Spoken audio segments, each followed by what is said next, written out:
Good morning, students of class 9. Today I am going to explain a new chapter. It is regarding chapter 10. And this chapter is very important because it is related to the gravitation.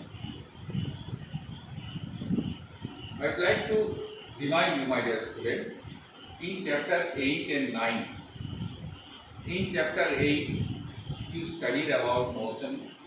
In chapter 9, you also studied about force and the laws of motion. So, force and laws of motion. This gravitation is also concerned to certain force. What force?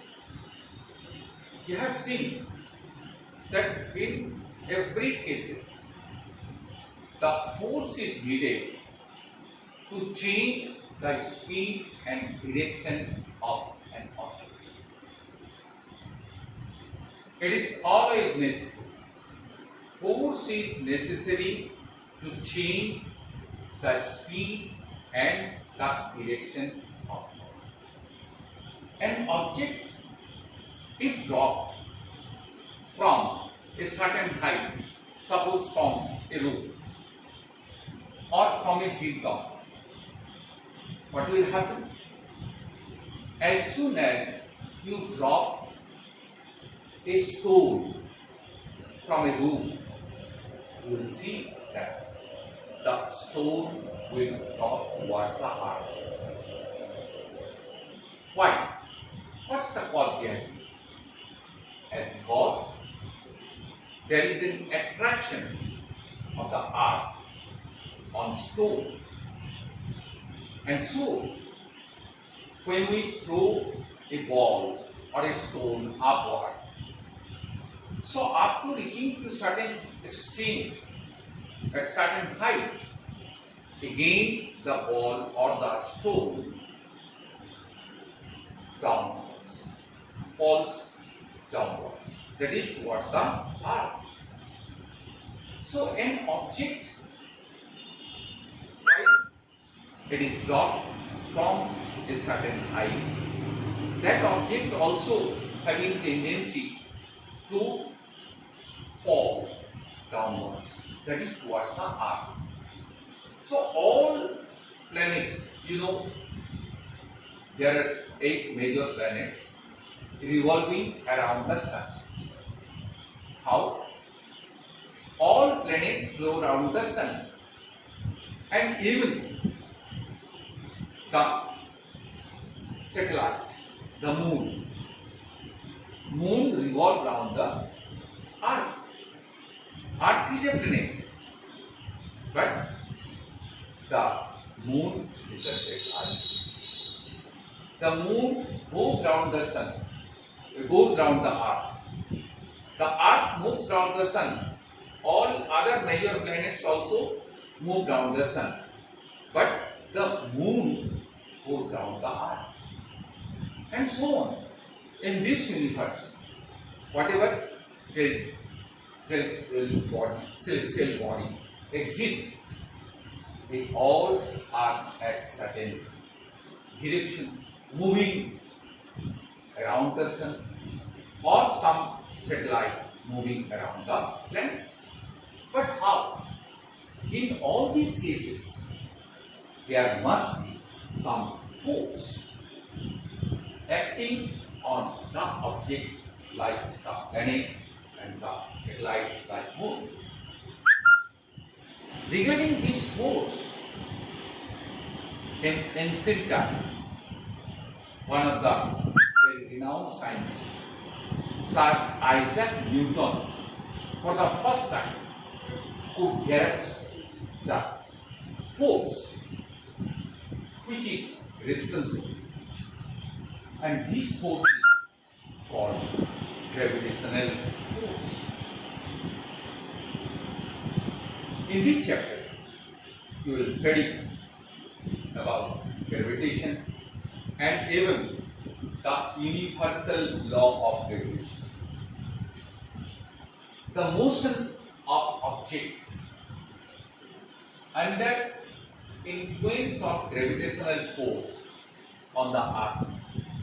You will also study here in this chapter the motion of objects under the influence of gravitational force on the earth, and how you will also study how the weight of a body varies from place to place.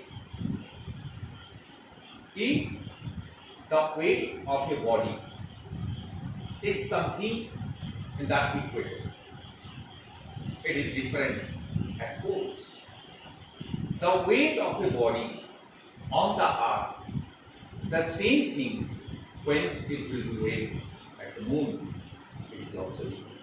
So, the weight of a body varies from place to place. Why? What's the cause behind it? The conditions you will also study in this chapter. The conditions for objects to float in liquids. You will see that certain objects, when deep into water, it goes down inside the water at the depth of the water. But some objects also float on water. So what's the condition? You will also study this. Now, regarding gravitation, an object when thrown upwards, reaches a certain height, and thereafter that object falls down. While the Newton for the first time studied about this. What was the observation of Newton? One day, Newton, while sitting in the orchard of apple, an apple all on a suddenly fall on him. He started thinking about the falling of the apple on him, and after a deep thinking, ultimately he discovered the law of gravitation. So, Newton's observation, if the earth can attract an apple, can it not attract the moon? Is the force the same in both the cases? He conjectured that the same type of force is responsible in both the cases, that the falling of the apple and the attraction of the earth towards the moon. He also argued that at each point of its orbit, that in which orbit it moves around the earth, the moon falls towards the earth instead of going up a straight line. So it must be attracted by the earth, but we do not really see the moon falling towards the earth. Have you seen? No. So, just to understand this fact, I'd like to remind you the equation you have already studied in motion.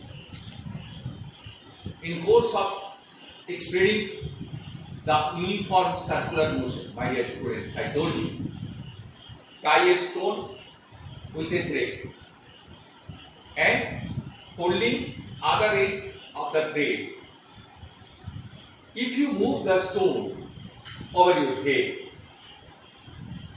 it is interesting and you can do it yourself. Why? Why the stone tied with that rope revolve around in a circular form? There is certain force due to which the stone is trying to coming towards the center, where from it is being revolved. The force towards the center and another force also towards the periphery of the circular point. The force towards the center, it is the centripetal force, and the force away from the center, it is centrifugal force. And like that, the moon is also revolving round the, moving round the earth in a circular orbit. If there will be no force, then the moon would travel in a straight line. But due to the attraction, that is the gravitational force of the earth, the moon is moving around the earth in a certain orbit. That is the gravitational force.